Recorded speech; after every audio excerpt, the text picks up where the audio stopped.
Agricultural Development Corporation ADC ekari 16,000 ambayo imenyakuliwa na yule jamaa mnyakuzi. Jana alikuwa yeye anakanusha, ndio sababu nilikataa kwenda kuongea na yeye. Nasema mimi siwezi kwenda kuongea na kufanya debate na mwizi.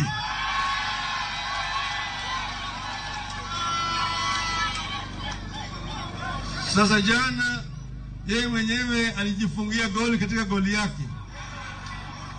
Alifunga mimi bao katika goli yake. Amepiga peke yake. Hiyo shamba yeye mwenyewe alikanusha si yake. Kwa sababu amesema si yake, mimi natoa notisi hapa. Baada ya mimi kushika Biblia, hiyo shamba itarudi katika miliki ya umma.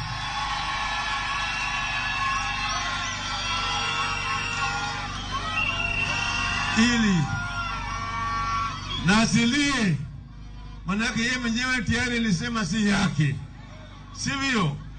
Kwa sisi tumesema tunataka kuungana na Wakenya tuache kupigana na adui wa Wakenya wanne wakubwa: ugonjwa, ujinga, umaskini na ufisadi.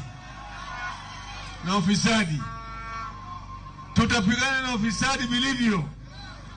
Maana ufisadi inatoa mali kutoka katika miliki ya umma inaweka katika mfuko ya watu binafsi. Vile nyinyi mnajua hapa, nyinyi mnatoa ushuru kila siku. Kila siku nyinyi mnatoa ushuru. Ukienda kwa duka pale ukinunua chumvi, utoa ushuru. Ukinunua sukari, utoa ushuru. Ukinunua unga, tokuru kubwa. Mkate, tokuru kubwa kabisa. Coca-Cola ndani yake. Sigara, mafuta, sasa hiyo kubwa sana. Kikunywa ile one for the road, hiyo ni mama yao sasa hiyo.